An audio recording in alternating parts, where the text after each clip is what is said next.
So what to do with 2.5-inch strip leftovers? Well, my friends, look at this. Each of these are 3 different patterns, and I have to thank for this initial inspiration about 10 years ago.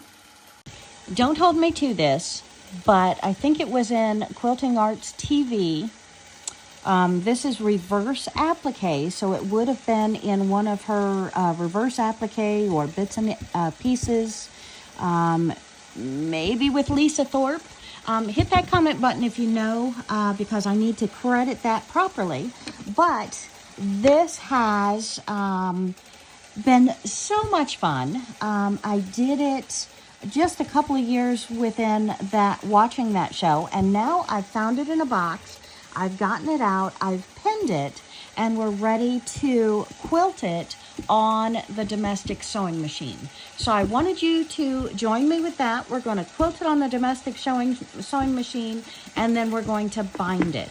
So I'm so excited. We are going to finish up this wall hanging quilt and get it ready to go on the wall. So what thread color is firstly one of your thoughts? Do you want to go with black and let it really held out? Or do you want to go with this original peachish color that we used to combine all pieces? And do we want the thread color on the backing to be different than the thread color on the front? So there are several questions we want to consider when we do this. And my friends, if you haven't seen this done, hit subscribe. I will go ahead and make one again in the next couple of weeks because I love this. It's brought it back. And it's bold, it's gorgeous, and my friends, we can maybe even do this to go on to another quilt, maybe as a focal point or something. But I believe it's called Reverse Applique by Quilting Arts TV. So they were one of them to sponsor this, and that's where I originally got this inspiration from. So let's go ahead and start quilting. I'm going to go ahead and sew around my frame.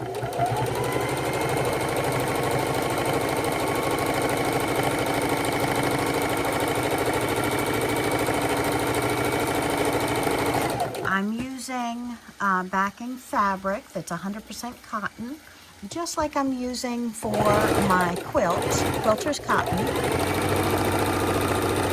And my batting, you can use poly, you can use cotton, you can use anything you want, even wool, but this is a great time to use your leftovers. My entire block is going to be approximately 14 by 14.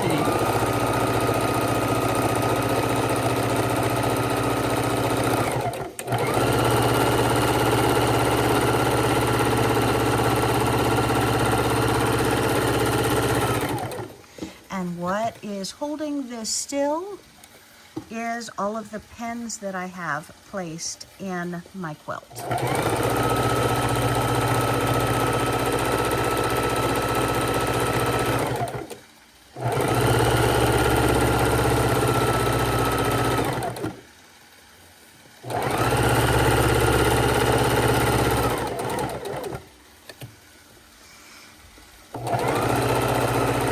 Easiest way to go around corners is needle down, foot up, pivot, and then put your foot back down and begin sewing.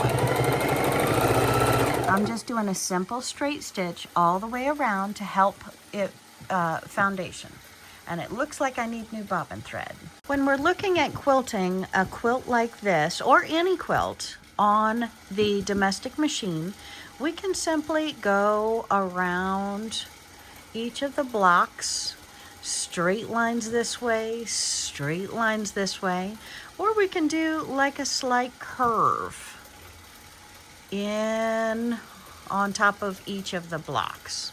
Or what about the underneath pattern? We can do the underneath pattern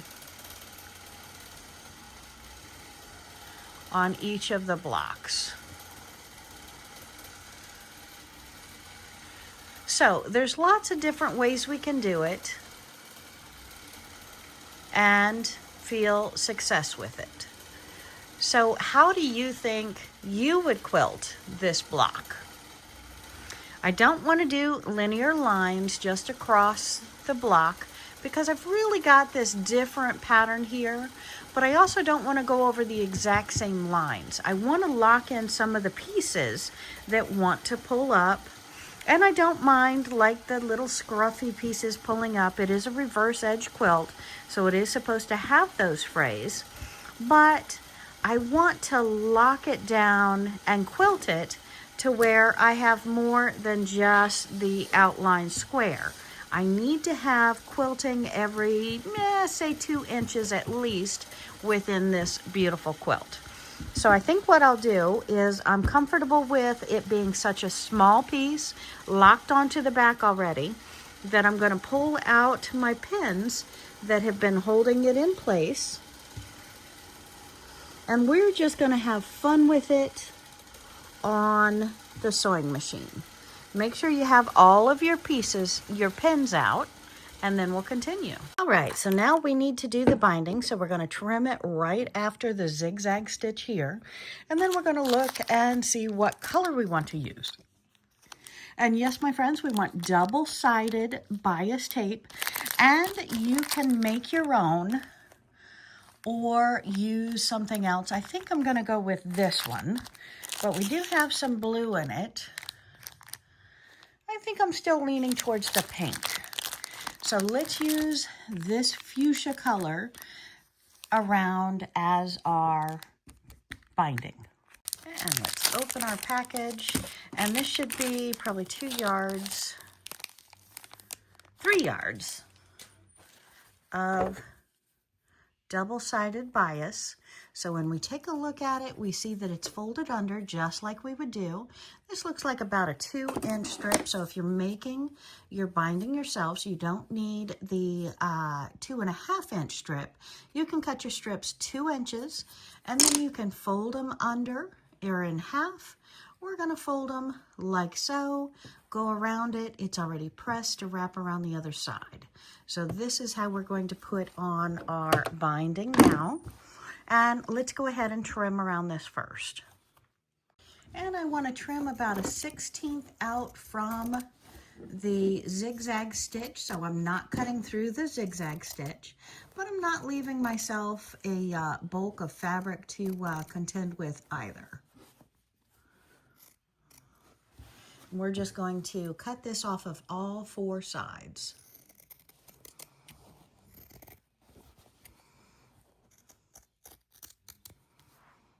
With this double-sided bias tape, I'm going to start near the center.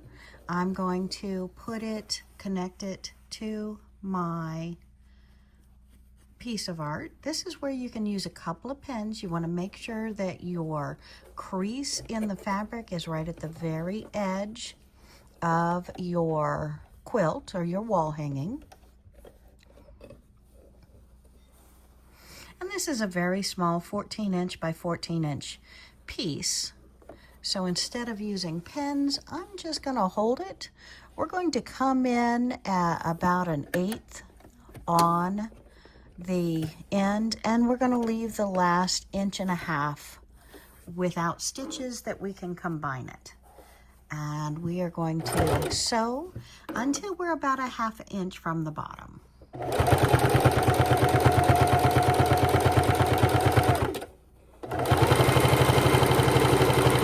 And I love this pink. It just seems to disappear into the quilt.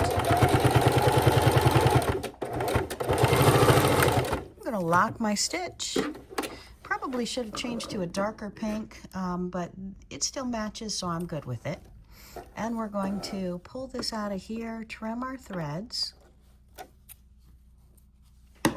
And then we want to take and we need to make a perfect corner.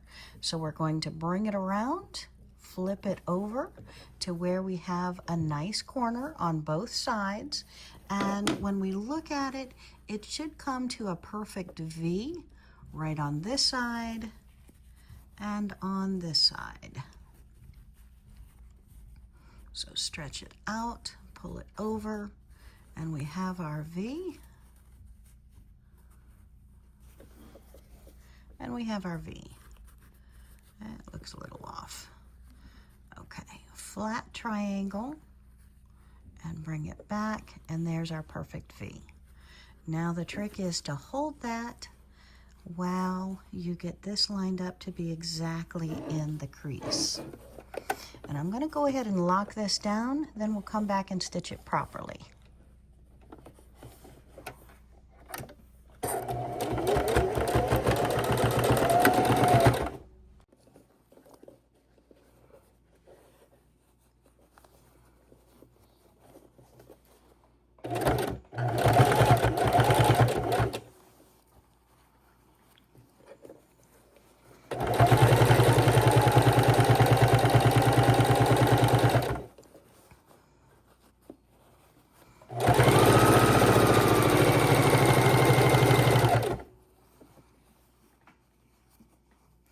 And without cutting, without pressing, just for a trip to the craft store, you can pick this up, or the sewing store, and go around your quilt like a pro. 1/2 inch from the end, I've stopped, I've locked my stitch. Now we're going to take it off, foot up, pull it out, trim off my threads right as they touch my fabric. We can see the back is looking absolutely beautiful. And now we're coming back up to this corner. So what do we do at the corner? Well, we're going to flatten it out and we're going to bring it back flat. We're making a perfect triangle out from the end of that. And these triangles are what we're going to fold over and meet in the center. Now that is a little loose up here, so we want to do it again. We've got the corner right in the crease of the seam. We're going to flatten it out and bring those triangles straight back to a point, and they should line up perfectly with the other fabric.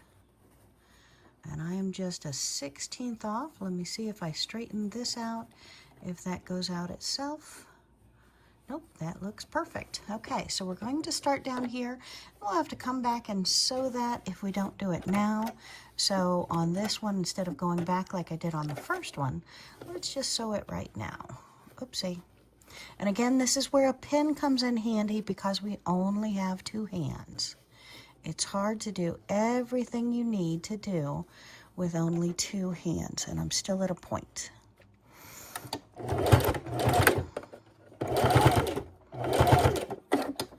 going to hold that. Now I'm up on that part, needle down, foot up, pivot around, and now we're going to take more off of this to put it right up to that edge. Foot down, and we'll come back and trim our threads when we are done. And I'm coming down about 5-6 inches, folding it over nice and tight, slowly stitching it to where I'm about 2 inches from where I held it, going out again, folding it over. Looks like it's bowed here. Make sure it's tight.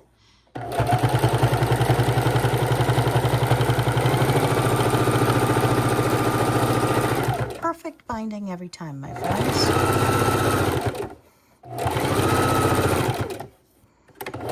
Okay, stop a good 1/2 inch or better from the end. You can do it while it's still connected. It's just not as easy. Line up that crease right with your fabric. Lay it down the edge, roll this over, and I've got a point on this side. Not so pretty on the other side. Always important to check. Let's do that again. Up in the air. I think I need more hands. Or trim that corner off better.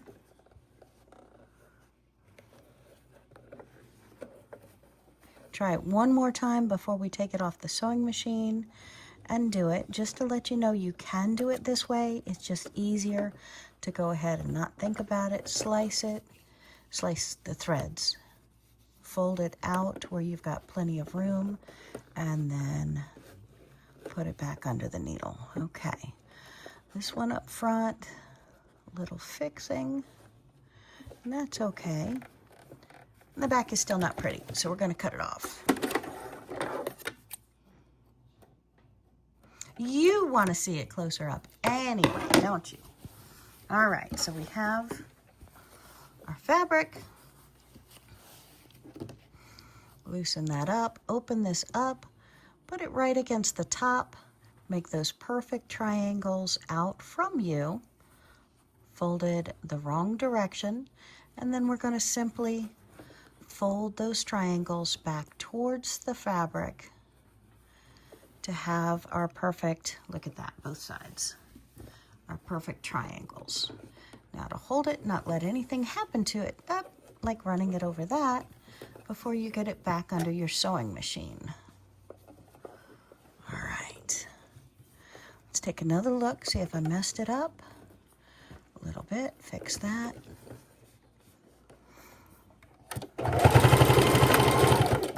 Just up onto that point. We're on the point, needle down. All right. And now we're going to lay about 5-6 inches underneath, fold it over, tuck it in, and sew. Just realized my camera was off. I'm so sorry. We've come up to the end, and I've taken it and I've snipped off a corner here, pulled this out, snipped off a corner here, and now I'm ready to bring my two pieces together.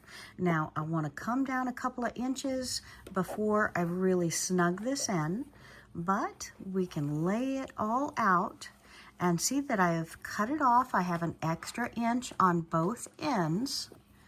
And we can lay it in, lay it under this flap, and then we're going to combine it just like so. Now, if I was doing a finished quilt, we'd be folding that under, but since this is a wall art, you will never see that. It's not going to be washed. You'll never notice the ends coming together there. Okay, so now we're holding it.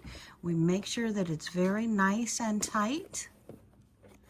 This is where if I were stitching it on a large quilt, I would have tied it in with a needle and thread real well right there to hold it. All right. Just like so, my friends. Magic, voila, we are done, and now we can trim our threads. Okay, now our wall hanging is complete. We have our binding on our quilt. I might say this is my best corner, although if you use a thread that matches a little better, you're not going to show where you go back and forth to lock that stitch. So again, for a super quickie, looking through a camera at the same time, this is beautiful for taking a look. And I wanted to show you the back of the quilt. It's boring, but I just wanted you to see that a couple of quick stitches, just some circles on here, is all you need to bind the wall hanging. And there we have it. Thanks so much for joining me today. Y'all have a wonderful afternoon. And we are making this quilt very soon. And I might have it as a focal point on a quilt that we're actually going to use and wash and enjoy.